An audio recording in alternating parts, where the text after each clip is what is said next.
pertinho. Estou aqui na cidade, entre prédios, luzes, carros, gente amiga. Mas vem depressa que eu quero te ver. Dar um clique, uau, filmar você e dar um close bonito nesse seu visual. Com ar de veneno, numa pose sensual, desfila o teu sonho de artista para o mundo curtir teu astral.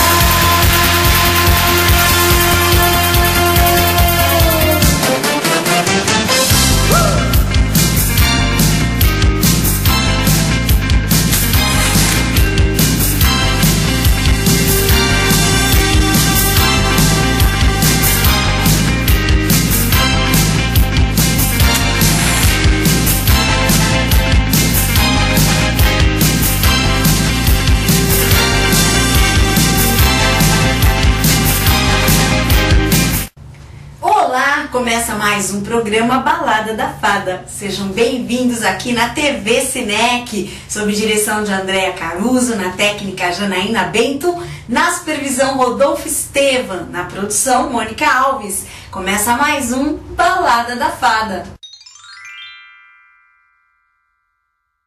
E no programa de hoje você vai conhecer como funciona os bastidores de um colecionador de brinquedos infantis.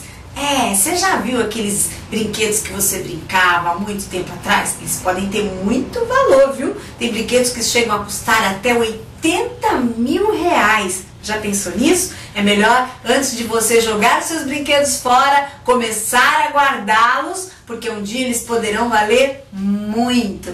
No programa de hoje também tem a previsão do Mago Augusto Somerville. O nosso mago astrólogo, que vai dizer aí o que está acontecendo também no mundo astral para você que está sob regência de todos os signos. Também teremos hoje a entrevista no nosso quadro Músico e Empreendedor, ele que está completando 50 anos de carreira, Adilson Godoy. Então começa mais um Balada da Fada.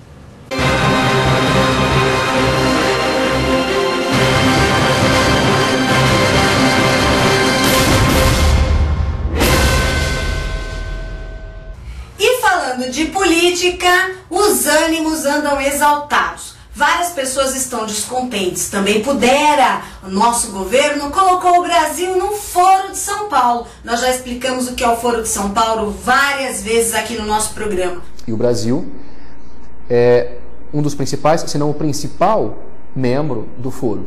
Então, mas vamos aqui a um pouco da história do Foro, rapidamente.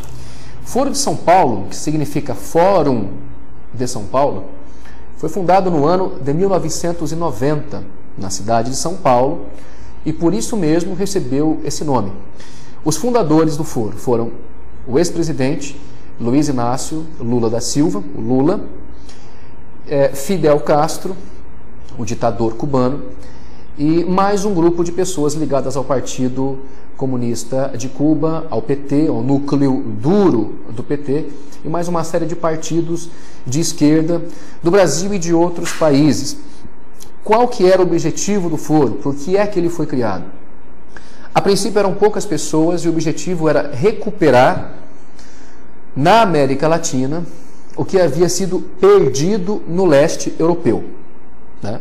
O Foro de São Paulo é criado no ano de 1990. O que havia sido perdido no leste europeu? Um ano antes, né, em 1989. Você tem a queda do Muro de Berlim, naquele ano, em 89.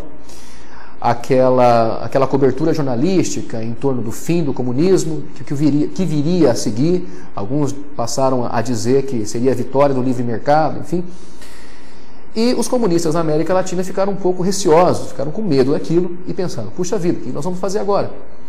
Né? E fizeram aquilo também para salvar o regime cubano, porque sem o modelo soviético de Estado e de economia, Cuba não sobreviveria. Por isso que Fidel Castro e Lula tomam essa iniciativa em conjunto de fundar o Foro de São Paulo. Então, cria-se, a princípio, essa espécie de assembleia que depois se transforma numa espécie de entidade, ou quase que instituição, que emite diretrizes, né, planos de ação. Cria-se essa entidade para recuperar nada mais do que o comunismo na América Latina. Então, todas as pessoas que fizeram parte da criação do Foro de São Paulo defendem Mao Tse-tung, defendem as ideias de Marx, de Lenin, de Stalin. A quantidade de stalinistas, né, que desculpam Stalin pelos seus crimes, segundo especialistas, Stalin teria matado mais de 30 milhões de russos, né? É muito grande. Então esse pessoal defende práticas totalitárias de governo. E eles acreditam que, através do poder político e do poder cultural, eles podem transformar a sociedade. Aí, mais uma vez, qual foi o caminho utilizado por eles para realizar esse objetivo? A criação do Foro de São Paulo. Então o Foro é o órgão que congrega todos os partidos políticos de esquerda, todos os partidos políticos de caráter comunista da América Latina, e hoje já congrega também países da África, dos Estados Unidos, da Europa em geral, da Ásia. Existem delegações imensas que vêm fazer parte das reuniões anuais do Foro. E não apenas partidos políticos normais fazem parte do Foro, né? Todos eles, repito, de esquerda. Organizações criminosas, o narcotráfico, como por exemplo as FARC, as Forças Armadas Revolucionárias da Colômbia, e o MIR chileno, Movimento de Izquierda Revolucionário do Chile, que sequestrou inclusive Abílio Diniz na época da campanha do Lula e do Collor, né, em 89, e em 97 ou 2001, se não me engano, sequestrou também o publicitário brasileiro Abílio Washington Oliveto, perdão. Então esse pessoal, assim, o Foro de São Paulo congrega partidos políticos que fazem parte do jogo democrático, né, como se costuma dizer na classe jornalística, e grupos do narcotráfico, e grupos terroristas, gente que mata, gente que sequestra, gente cuja vida, cujo trabalho é sequestrar, matar pessoas e distribuir drogas por todo o continente latino-americano, no México, nos Estados Unidos, na Europa, inclusive.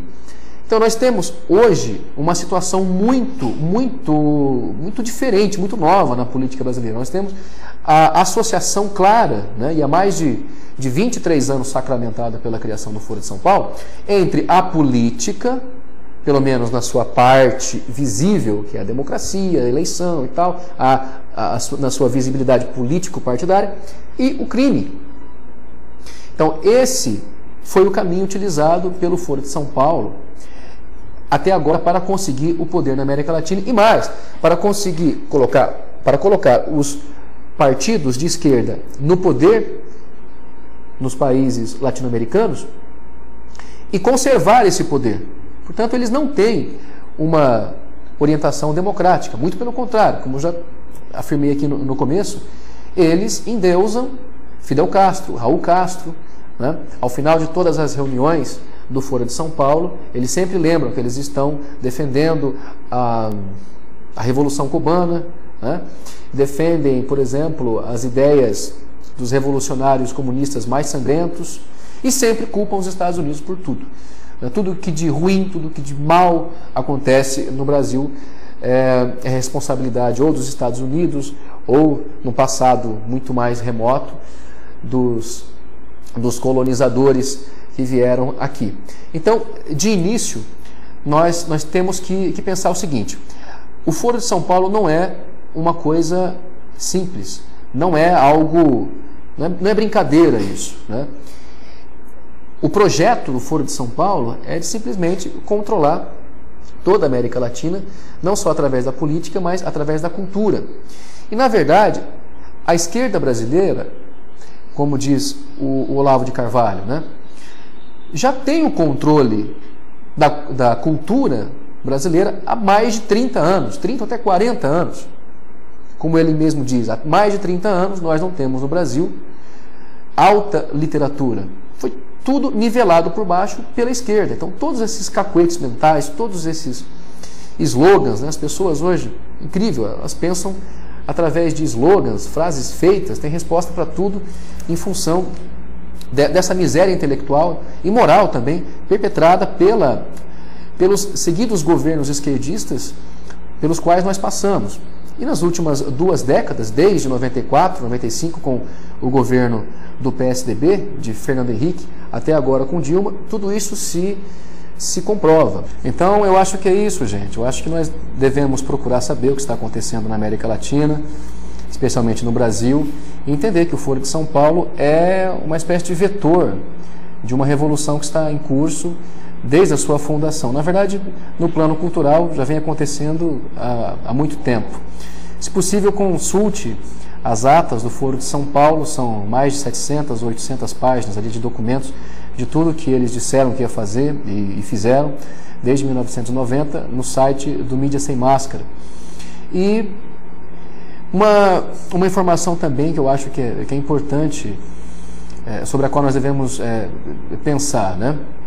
O Foro de São Paulo existe, além de tudo isso, né, para tirar a soberania dos países, para tirar a liberdade desses países de se governarem. A política externa do Brasil, por exemplo, hoje, ela é toda ditada em função de objetivos ideológicos, político-partidários, como nós tivemos o vexatório caso agora do Eduardo Saboia, né, que trouxe aquele deputado boliviano, né, heroicamente para Brasília. Então, vamos procurar entender um pouco mais esse processo, né, essa coisa, né, essa entidade chamada Foro de São Paulo, e não ficarmos presos apenas nos cacuetes, né, nas frases feitas, porque os documentos existem, as análises também, por mais que nós não a vejamos nos maiores jornais do Brasil e também na televisão. Pelo jeito os ânimos andam exaltados, não é? O povo que já está descontente com o atual governo começa a ir para as ruas e pedir ajuda. Tem uma parte que é intervencionista, está querendo que os militares assumam o poder. Sabe por quê? O Exército, as nossas Forças Armadas, quando você fala Exército, você tem que alinhar as 3 forças. Por quê? São as nossas Forças Armadas. Essas instituições são permanentes, são nacionais e permanentes. Elas não são políticas. Primeira diferença, elas não são políticas. Elas são profissionais. O que é profissional? O camarada entra, ele vai para a academia, a AMAN, lá no Rio de Janeiro. Aí ele começa a fazer os estudos e chega o quê? Sai de lá aspirante oficial. Aí ele tem toda uma carreira profissional. Aspirante oficial, segundo-tenente, primeiro-tenente, capitão, major, tenente-coronel, coronel, general de brigada, general de brigada, depois vem o último é general de exército, general de brigada, general, me falhou a memória aqui. Então são 3 categorias de generais. Antigamente, antes de 64, a patente chegava até marechal, foi cortado. Com a intervenção dos militares naquela ocasião para dar o contragolpe em cima dos comunistas, tirou-se essa patente de marechal. Então nós chegamos hoje até o ponto de general de exército. E depois chega ministro, que é o ministro das Forças Armadas. Então o que ocorre? As Forças Armadas são profissionais de carreira. Tá certo? Então eles são obedientes a quem? Ao presidente da República. É o que está na nossa Carta Magna. Eles são obedientes ao presidente da República. Ora, essa obediência ao presidente da República, a gente costuma falar na caserna, no exército, é o seguinte: ó, ordem absurda não se cumpre. O militar não compactua com ordens absurdas e nem com coisas erradas. Não compactua. Então vai falar, mas o militar ele é complicado de mexer com ele porque ele anda certinho. Olha, ele anda certinho. Porque é a educação que ele aprendeu. Lá na caserna aprende as coisas certas, lá não se prende as coisas erradas. Lá não se prende, lá não se aprende os níveis de corrupção. Começando o intermediário, o médio, o avançado. Lá não tem isso. Lá se aprende o que é a pátria, a defesa da pátria. Lá se tem estudos e a prática de se fazer os exercícios mentais, tá certo? E a teoria e a coisa corporal para a defesa da nossa pátria. O que é isso? Se houver uma guerra, se houver uma revolução, se houver alguma coisa, os nossos soldados brasileiros estão prontos para dar a vida. E isso demanda tempo. Então, os nossos militares, como outros militares de outros países, têm o mesmo treinamento. são treinados para matar e morrer, em defesa da nossa pátria. Porque em 1960 os militares fizeram um contragolpe contra o comunismo e é o que está acontecendo novamente. Está se implantando o comunismo no Brasil através do Foro de São Paulo. Só que quando as pessoas, os cidadãos brasileiros vão para as ruas protestar, a TV, a grande mídia, não fala nada. Por acaso você viu isso na TV? Ela foi chamada. A nossa bandeira jamais será vermelha. A nossa bandeira jamais será vermelha. A nossa bandeira jamais será vermelha. A nossa bandeira jamais será vermelha. A nossa bandeira jamais será vermelha. A nossa bandeira jamais será vermelha. A nossa bandeira jamais será vermelha. A nossa bandeira jamais será vermelha. É isso aí, galera. Na porta aqui do ladrão, o advogado, bandido do PT, é o ministro da Justiça obstruindo a justiça.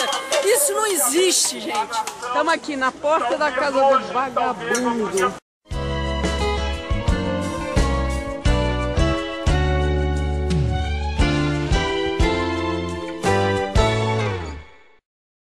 Parece que os planos de saúde vão começar a ficar preocupados, viu? 70 planos de saúde de 11 operadoras foram suspensas. Isso significa que as vendas desses 70 planos de saúde dessas 11 operadoras não poderão mais acontecer, não poderão ter novos clientes, mas o atendimento aos atuais consumidores continua normal. Então, se você possui um plano de saúde que tenha sido cancelado, você pode sim continuar usufruindo dos benefícios normalmente, tá? Então, olha, foi determinada, essa suspensão foi determinada porque as empresas não respeitaram os prazos máximos de atendimento aos clientes e negaram indevidamente algumas coberturas. O objetivo da medida é impedir novas contratações e, ao mesmo tempo, garantir o atendimento de cerca de 580 mil consumidores. O que a gente tem notado é o seguinte: o pessoal paga plano de saúde aí uma fortuna, não é verdade? E quando você vai ser atendido, você é atendido quase como se você fosse ao SUS. Às vezes, no SUS, você às vezes é até melhor atendido do que com o seu plano de saúde. Então, vale a pena prestar bastante atenção e avaliar o que é que compensa mais.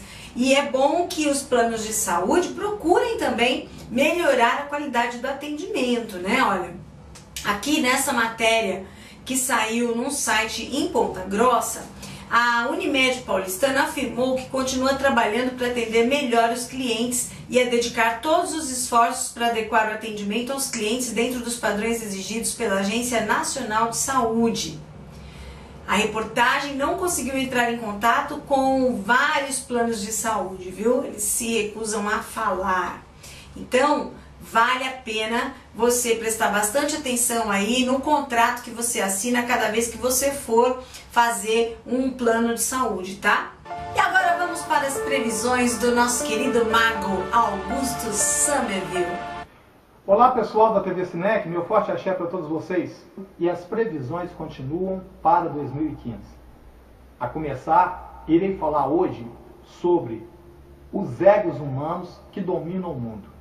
Uma coisa muito importante, mas que eu acho que a gente precisa estar a par realmente desse tipo de pensamento para que aprenda também a direcionar as nossas vontades para o campo positivo da vida.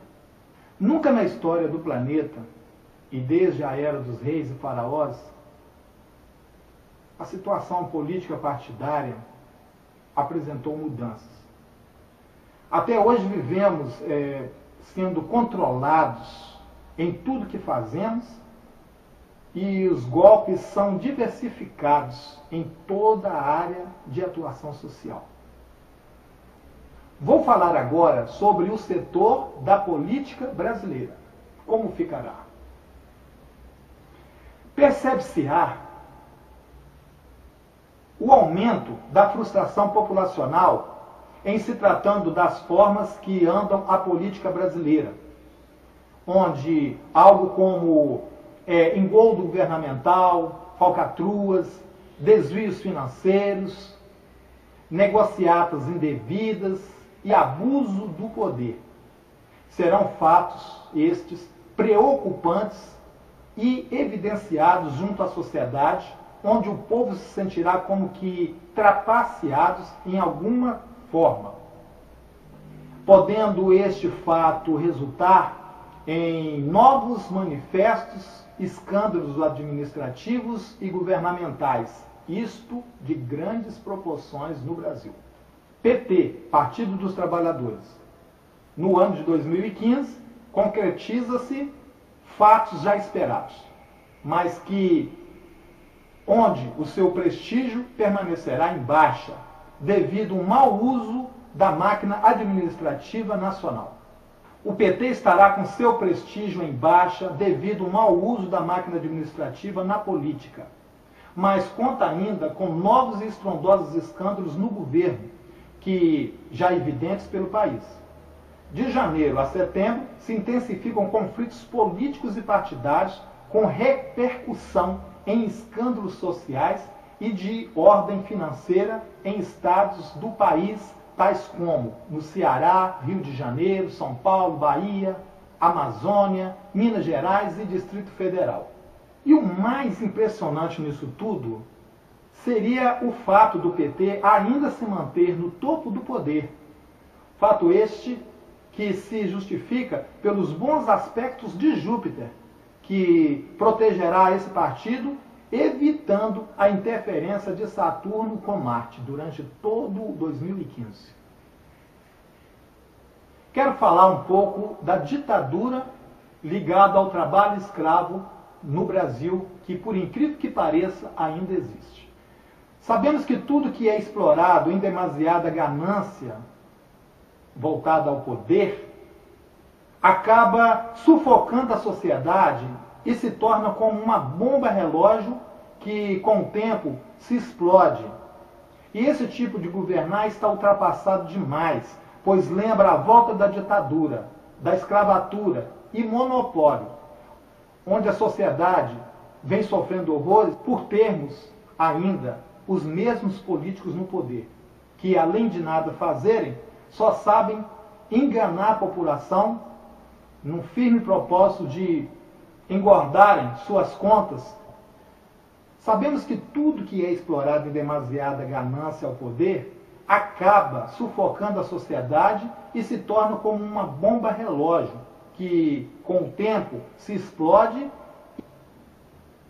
E esse tipo de governar já está ultrapassado demais, pois lembra a volta da ditadura, da escravatura e monopólio, onde a sociedade vem sofrendo horrores por termos sempre os mesmos políticos no poder que, além de nada fazerem, só sabem enganar a população num firme propósito de engordarem suas contas em paraísos fiscais e em cada novo mandato que são eleitos.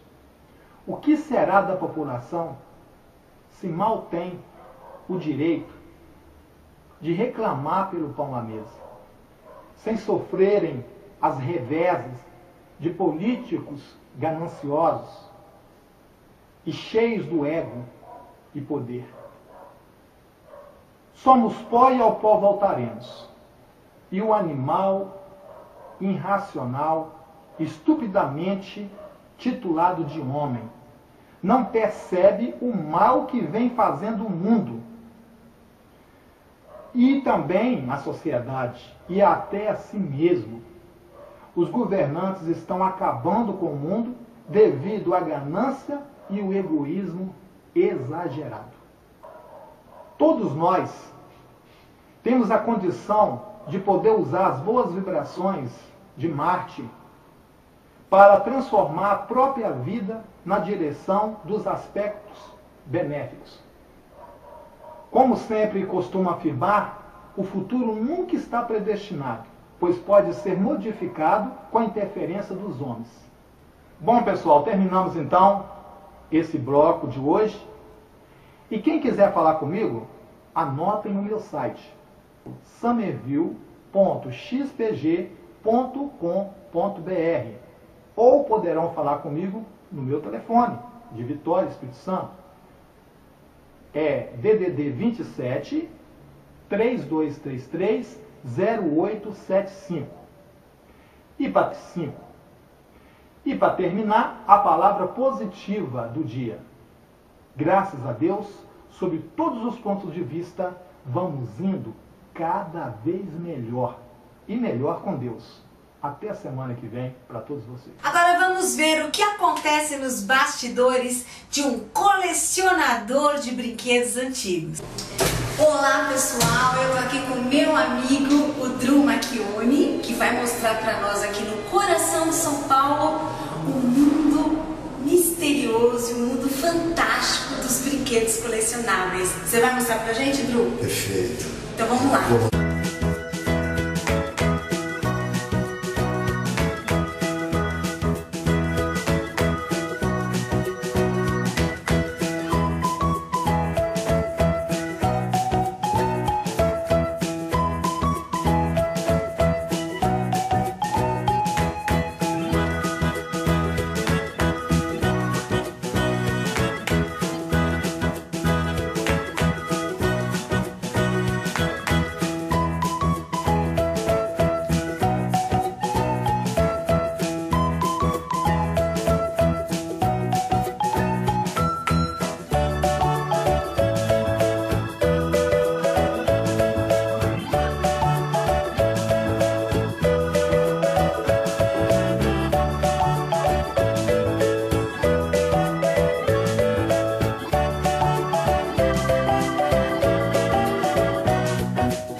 Marcelo Patti. Prazer em vê-lo, hein? Prazer. Os amigos sempre são Estamos juntos bem-vindos. aqui. Introduziu-me ao colecionismo Marcelo Patti, que é um verdadeiro entusiasta dos brinquedos. O mundo dos brinquedos, da Brinquedolândia, é o mundo do Marcelo Patti. Ele é um nunca se pode dizer um ex-matemático, mas de vida ativa, como professor, palestrador, e abandonou esse ramo dos números áureos, dourados, dos marmas, para se dedicar exclusivamente aos brinquedos. Isso aconteceu através de dois pioneiros, dois antecessores dele. Um deles, o senhor Gilberto Campos, que faleceu no último Halloween, por coincidência, que deve ter sido uma coroação do trabalho dele, morrer numa época de mistério, de encantamento, como nos produzem os brinquedos. Especialmente os palhaços. Os palhaços, o Patti é o maior colecionador de palhaços do Brasil. Opa, obrigado. Obrigado eu E pela a gente- honra de conhecê-lo. Pode falar para a gente melhor sobre os seus pioneiros e o seu próprio trabalho, por Então, favor? praticamente eu comecei trabalhando na Avenida do Calixto em 1989, onde vim conhecer o senhor Gilberto Campos. Comecei a criar um certo gosto, olhando e vendo ele trabalhar com o entusiasmo que ele sempre teve. Depois vim a conhecer o Roberto Gregory, um engenheiro mecânico de formação, também que me trouxe para a Galeria dos Brinquedos aqui na sede da cidade, assim, em 2001, né?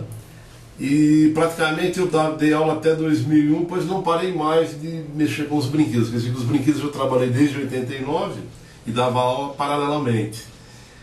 Só que o brinquedo, como diz o Dru, é uma magia, né? Brinquedo é um negócio que É um encantamento. é um encantamento, a gente fica com isso nas veias tal, e a gente acaba gostando, e o ser humano tem que fazer o que gosta. Acho que é muito legal isso aí. E eu comecei a me entusiasmar, a curtir. Praticamente esse ano de 2014, eu fiz 25 anos que eu trabalho com brinquedo. No ano que vem faço 26 anos, e o tempo passa muito rápido, né? E me encantei com esse ramo, tenho viajado quando tenho oportunidade, trago brinquedos de fora do Brasil, ou mesmo no Brasil, ou mesmo aqui em São Paulo. E falar de brinquedo, que nem diz um amigo meu, Luciano Venantes, que restaura brinquedo pra gente, é amigo, é cliente, o brinquedo tem alma. Então eu falo, mas você conversa com os brinquedos, Luciano? Não, Marcelo, eu converso. O brinquedo é um encantamento, é uma magia. E ele tem razão. Com toda certeza. Ele tem toda a razão e vocês vão ver hoje as imagens que a Cláudia... Nós tivemos o maior privilégio de receber o Drew e a Cláudia aqui no meu escritório. Vão ver umas imagens legais de brinquedos, de palhaços. Palhaços à corda, coisas que não saem da prateleira. Hoje eu abri uma exceção. Porque praticamente você trata como filhos, né? Como fosse é uma estimação, né? A gente tem muita estima pelos brinquedos, né? O cuidado, tudo. Não é pelo dinheiro, é pelo entusiasmo de demarcar o momento, o tempo, onde a cultura no Brasil parece que está meio fora de moda, subjugada, por esses governos que nós temos em âmbito municipal, estadual e federal. Isso é muito ruim. Sim, muito ruim. Muito ruim. Então, fica aí a dica para a mocidade aí, nos procurar aqui na galeria, fazer com que a gente fique mais entusiasmado ainda. É um trabalho muito árduo, muito difícil. E o apoio que a gente tem são dos amigos, dos familiares, das pessoas que gostam, dos saudosistas. Então, a gente precisaria ter mais... colecionadores, especialmente. E a gente teria que ter mais apoio no âmbito dos governos, né? A galeria hoje praticamente é um reduto de... Um dos poucos. Um dos polos dos brinquedos. Há uma feira que é realizada ao primeiro domingo de cada mês, na Luz. Ah, sim. Também é legal. A gente expõe lá também na Feira de Carros Antigos, na Luz, todo primeiro domingo do mês. Nós levamos brinquedos, o Elcio leva neon, Paulinho leva peças manuais de carro, então a gente faz uma junção, a nossa barraca fica bem eclética. E é legal também que a gente faz contato com colecionadores de carro, de brinquedos, de objetos de carro, né? Os manuais, os neons entram como uma parte decorativa que fica muito bacana. Então a gente está tentando, que nem diz o outro, né? Estamos abrindo e desmatando as florestas, né? Que não é muito fácil, né? Viver de colecionismo no Brasil é muito difícil. Mas essa área cultural do colecionismo é importante até porque ela se completa. São como peças de uma engrenagem. O neon, os carrinhos, os palhaços. Isso é verdade. A arte que gira em torno, o trabalho de época, de artes gráficas também. A gente vê bastante evolução nesse plano. Esse plano é interessante. E o colecionismo das últimas marcas aí que tem entrado no mercado...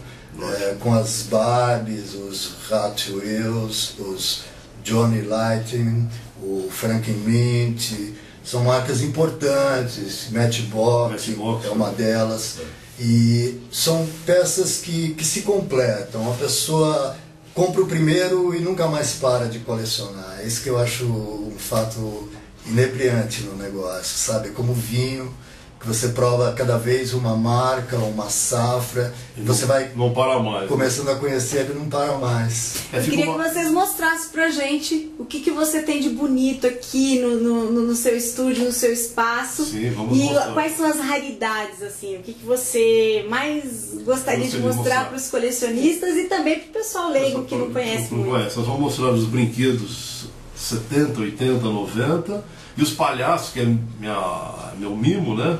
Acredito que vocês vão gostar muito e é uma viagem no tempo, né? E eu quero deixar sempre esse regado, né? Que eu aprendi com os mais antigos e a gente aprende com os mais novos também. Tem uma geração nova também na galeria também que são batalhadores. São gente que trabalha. Gente que trabalha honesto, que a gente gosta. Isso é importante. E esse programa aqui fica assim registrado, né? Uma homenagem para o seu Gilberto, que faleceu recentemente, Gilberto Campos, uma pessoa muito profissional, muito ético. E ao Roberto Gregory também já foi para outro espaço há alguns anos. Fica também a homenagem para os dois, né? Que sempre gostaram e curtiram os brinquedos. Ou seja, acredito que nós temos almas de criança, né? Eu acho que é legal isso aí. Nosso sentimento. Um abraço. Então vamos lá conhecer esse acervo maravilhoso que você tem aqui. Opa, legal, vamos sim. Bacana. O que é o Jumbo Jet 747? Um avião? Há 120 anos do Prêmio Salgado é motivo para brincar com brinquedos.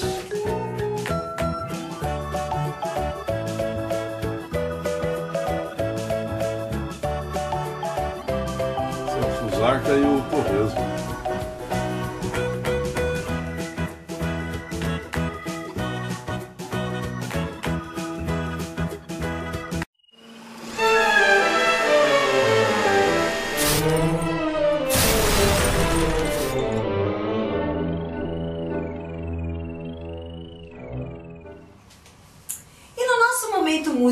empreendedor, eu tive o grande prazer de entrevistar um dos maiores músicos brasileiros. Ele é maestro, fundador do ECAD, foi presidente da ASSIM, é conselheiro da Ordem dos Músicos do Brasil e um grande artista, além de tudo, um grande compositor. Vamos conhecer um pouquinho sobre a história desse grande artista? Olá pessoal, eu tô aqui na Escola do Clã, Escola de Música, uma das melhores escolas de músicas de São Paulo, entrevistando a Adilson Godoy. Tudo bem, Adilson? Tudo bem, Claudinha. Eu primeiro quero agradecer o convite que você me fez para falar com vocês aqui na Balada da Fada, né? E todos os seus amigos que gostam te apreciam muito. Eu estou aqui para contar um pouquinho da minha história, dos meus 50 anos de carreira musical profissional. Como tudo começou? Lá na minha terra, em Bauru. Meu pai comprou um piano, papai já era músico, tocava violino, mamãe cantava, era regente de coral, mamãe tocava piano também. Aliás, está viva, está com 100 anos e 4 meses hoje, né? E meu pai já faleceu na década de 60. Vamos mostrar um pedacinho da sua mãe tocando piano? Você tem aí? Tenho. Você conseguiu gravar? Vamos lá ver então.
Bonito, hein? Gostou? Vovó Vitória.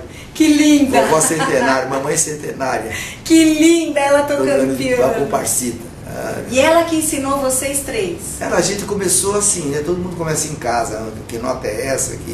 Aí meu tio, que estudava piano com a professora Nida Marchione, meu tio Célio, maestro Célio Felício, que terminou a carreira dele no Rio de Janeiro, que tocou lá, trabalhou na TV Rio com o Relon Chaves, era arranjador. E ele que ensinou os primeiros passos de orquestração pra gente e tal. E levou para a professora Nida, que começou a nos ensinar música erudita. Mas a Nida era meio Caxias, sabe? Só queria que estudasse erudito, não queria que tocasse popular. Falou com meu pai: seus meninos têm muito talento, fica tocando música popular. Aí meu pai tirou e botou para estudar com o professor Efísio Aneda. Esse era mais aberto, esse nos ensinou harmonia. Aí foram os primeiros passos. Depois veio o Orfeu Campos, que nos trouxe o primeiro conjunto. Como é que chamava mesmo? Meu pai? Conjunto de ritmos bantu. Era eu de acordeon, o Hamilton de piano, o Orfeu cantava, o Orfeu Campos, o Manuel, o primo dele, de guitarra, e o Decinho, depois o Luizinho, com 2 bateristas, tocaram com a gente. Foram nossos primeiros passos. Lá no Grêmio, era uma casa que fazia brincadeiras dançantes. Aquela que você chegava, começava às 6 horas da tarde, terminava às 9 da noite, né? Música para dançar. E era muito diferente do que é hoje, né, Cláudio? Era muito diferente. Quais foram as suas influências musicais? Bom, eu tenho, no campo da música popular, a inspiração sempre foram os compositores brasileiros. Eu gostava muito de Barroso, por causa da estrutura das músicas, e a gente aprendeu a tocar logo criança a Aquarela do Brasil a 4 mãos. Eu toquei muito essa Aquarela do Brasil com Hamilton a 4 mãos, e nós acabamos tocando no futuro a 6 mãos, né? Tem a Aquarela do Brasil a 6 mãos. Vamos ver um pedacinho? Vamos ver.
Engraçado, né? Ninguém se achava. Porque eu tinha feito esse arranjo, o meu tio tinha feito esse arranjo para eu e o Hamilton tocar. O Tuca foi crescendo, ele falou, não, eu também quero tocar, quero entrar no meio. A gente arrumou um espaço no piano. Mas ficou muito legal. Eu achei legal que ele é grandão e ficava se contorcendo ali no meio. Queria achar um espaço. Muito bom. O Tuca é muito engraçado. E essa música fez muito sucesso. Até nos shows que a gente faz, quando nós estamos fazendo os 3 do mesmo show, como por exemplo quando eu completei 40 anos de carreira, nós encerramos o show tocando Aquarela do Brasil a 6 mãos, né? O Hamilton, eu e o Tuca, e o Hamilton. Então, voltando lá para trás, essa coisa de começar a tocar naquele nosso primeiro conjunto Bantu, depois formamos um outro conjunto chamado Universitários do Ritmo, que era um pouco maior, depois vieram os Acadêmicos do Ritmo, que tinha, o Hamilton tocava marimba, eu tocava piano, tinha o Pedroquinha tocava acordeão, Mizinho, Pete, guitarra, e, meu Deus, a coisa foi caminhando lá na terra, até que apareceu a oportunidade de vir embora para São Paulo, né? A minha mãe foi que decidiu. Ela chegou pro meu pai e falou, meus meninos não vão morrer aqui em Bauru tocando nesses botecos aí, esses bailes. Eles vão ter que estudar. Aí a professora Ilza Antunes, que era uma pianista já erudita, nos colocou em contato com a dona Nelly, professora Nelly Braga, da Escola Talhaferro. E nós viemos os 3 para saber, fazer um teste, para saber que professora que ela ia nos direcionar. E ela gostou tanto da gente que ela resolveu ficar com nós 3 estudando, né?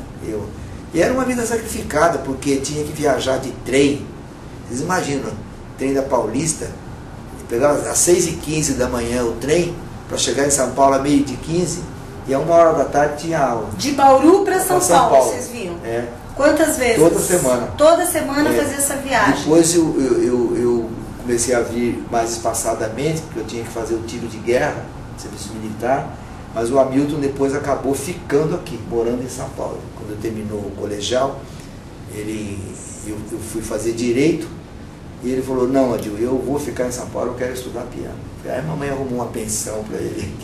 Ele veio para cá para estudar com a dona Nelly. Olha, com 16, 17 anos. O Hamilton estudava muito. Ele entrava naqueles concursos de piano da Eldorado, concurso nacional, ganhava tudo, danado, muito danado. E o Tuca também. O Tuca ganhou muitos primeiros prêmios. Eu nunca quis competir, sabe, Claudio, em concurso, porque eu morria de medo de tocar em público.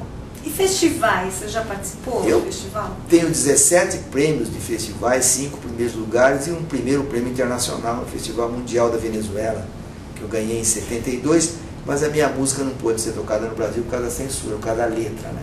A letra dizia, minha amada, vou falar da paz perdida em guerra, em vida, e infinda a nossa dor. Plum! Cortaram a primeira estrofe inteira. Quer dizer, então, para frente era pior ainda, né? Aí que era para ir em cana mesmo. Então eu acabei chegou em 72, eu ganhei esse festival, competindo com Astor Piazzolla, David Grusin, maestro americano. A música foi tocada pelo Zimbo, cantada pela Silvia Maria, que foi minha ex-esposa, e o Ciro Pereira com arranjo. Foi uma apresentação comovente da Venezuela. A gente trouxe para o Brasil o primeiro prêmio. Agora, de lá para cá, eu fiz uma carreira de compositor muito legal. Trabalhei com Elis Regina, fiz arranjos para ela, gravou coisas minhas. Como foi trabalhar com Elis Regina? Foi muito gratificante, sabe, Claudinha? Eu conheci a Elis quando ela começou. Nem ela era Elis Regina e nem ainda era o Adilson Godoy. Nós éramos 2 crianças, ela tinha 19 anos, a gente estava empatando quase que na idade, e ela estava fazendo um repertório, estava fazendo um show no Rio, no Bottles Bar. Foi quando eu conheci, ela veio fazer um programa aqui no Zimbo, também estava começando, e quem produziu esse programa na TV Record foi o Manuel Carlos, que é novelista hoje da Globo. Até hoje, né? Eu era o Tuta, o Newton Travesso, esse pessoal da equipe A da Record. Aí começaram os shows nas faculdades e no Teatro Paramount. E eu participava desses shows também. Foi tudo que... Aí a Record levou esses shows do Filho da Bossa, que começou nas faculdades com Horácio Berlink, e depois foi para o Teatro Paramount com o Walter Silva, o Pica-Pau. Depois foi todo esse grupo para a TV Record. Nessa época eu fui contratado, a Elis me pediu para fazer assistência musical do programa Filho da Bossa. durante muito tempo, meio produtor musical. Todo mundo que se apresentar lá tinha que passar por mim, para ver se que música que ia tocar, que hora que ia entrar, os arranjos que eu tenho. Só que o pessoal que passava pela gente era Chico Buarque, era Caetano Veloso, era Milton Nascimento, era só toda essa turma que hoje são... Na época ainda não eram nada, famosos. tudo garotado. O Chico estava fazendo arquitetura, o Caetano estava chegando da Bahia, o Milton estava vindo participar aqui do primeiro festival aqui de São Paulo comigo, que foi uma TV, cantou Cidade Vazia, do Baden, e Paulo, acho que foi do Paulo César Pinheiro. Milton cantou, foi aí que eu conheci o Milton, ele foi lá para minha casa, tocou as músicas dele tudo no violão, a gente procurou encaminhar ali, o Tuca gravou a música dele, eu pedi para Elis, o Agostinho também, que estava sempre lá em casa, levamos as coisas do Milton para o Festival Internacional. Eu sou muito amigo do Milton, gosto muito dele como pessoa. A gente não se vê há muito tempo porque ele está lá correndo do lado dele, né? E eu do meu. E além do Milton, além da Elis, teve também Jair Rodrigues, né? Bom, Jair é uma prata da casa, né, Amara? É. Cheio de Jair Rodrigues. Um dia eu era presidente da SICAM, Sociedade de Compositores, eu me dediquei muito ao direito autoral também. Ele chegou na minha sala, ô cachorro, eu estou precisando estourar um samba aí, meu. Vou gravar um CD, quero estourar um samba, um LP, né? Aí eu tinha uma música de parceria com o Carlos Bandeira, Meu Tamborim, mostrei para ele Meu Tamborim. Nossa, o Jair vibrou. Eu tenho uma gravação do Meu Tamborim, você quer mostrar? Quero.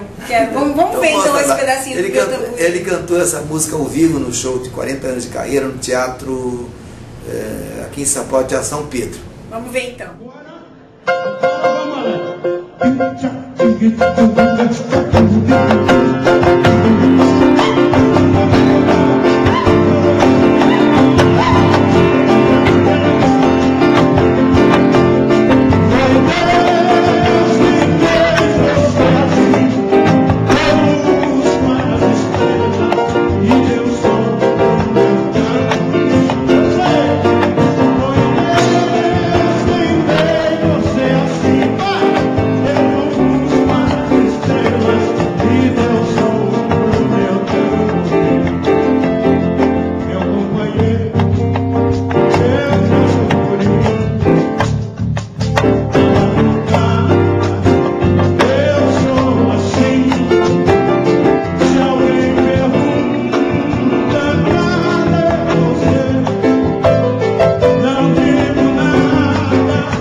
Pois é, Jair Rodrigues. Saudades, né? Eu tenho muita saudade. Eu tenho algumas músicas mesmo. Além desse contato profissional que você tinha com ele, vocês também eram amigos, muito. Assim, na vida Nossa, pessoal? Muito, adorava. De vez em quando eu ia lá no sítio dele, não só dele, da Claudine, muito. Eu sempre fui recebido como uma pessoa de casa. O Jair ia lá em casa, a gente ficava dormindo lá no quarto do fundo, ele chegava batendo, ô cachorro, acorda, esses vagabundos, vamos ensaiar. Ele tem aquele jeito dele sempre igual, ele é igual era igual em todas as situações. 2 mortes de artistas, 3 mortes de artistas, amicíssimos meus que me abalaram muito. O primeiro foi Eunice, foi embora muito cedo. Até hoje me caiu a ficha. Depois o Jair, depois o Taiguara. Amigão do peito. Né? Essas pessoas comovem a gente, sabe? Você desculpa aí a minha tropeçada, mas é uma coisa normal, né? Porque a gente que conviveu muito, que trabalhou muito junto. Vem uma fita, né? Vem uma história, filme na cabeça, todos eles cantando e gravando coisas da gente, sabe, Claudinho? Isso vai acrescentando muita coisa. E não são só 50 anos de carreira, porque eu gravei música com todo mundo de importância, né? MPB com Zingo Trio. Quantas músicas gravadas? O catálogo meu todo dá 222 músicas. 222? Eu estou selecionando, vai dar uns 8 ou 10 CDs. Estou fazendo uma seleção daquele que está melhor remasterizado, entre gravações. Fora as que foram para fora do Brasil, né? O Dami, por exemplo, está gravado hoje na Alemanha, nos Estados Unidos, e um monte de lugar, cheio de gravação por aí.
Você vai tocar um número pra gente.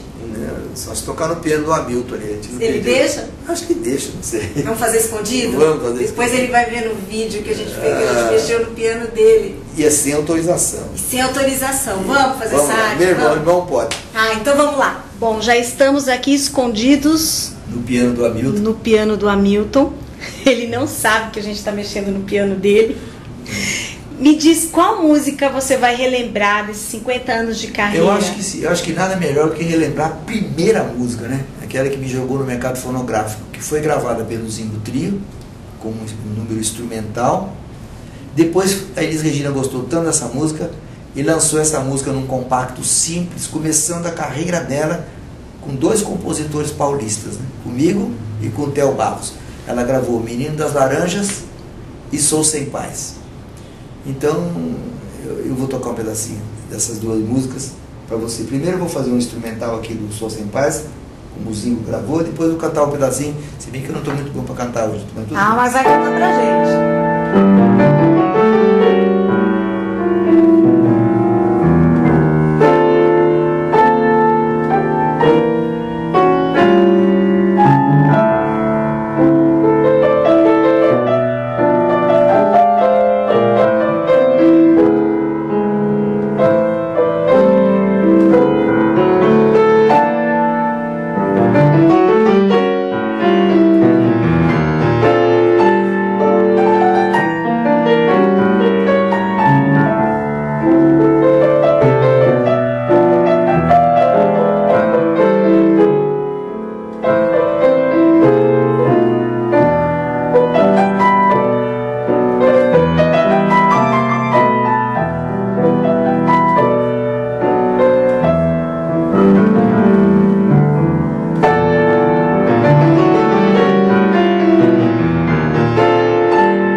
isso aí, Claudinha.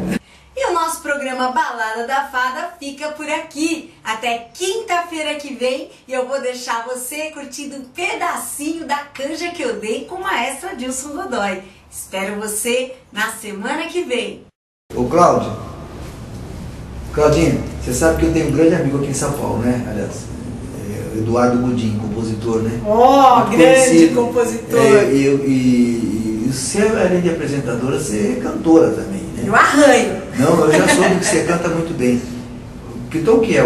Você canta o verde do deles? O original. Conhece? É. O original é só. Vamos fazer uma vezinha só? Você Vamos. canta comigo? Vai.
Tá louco, hein, Claudinho?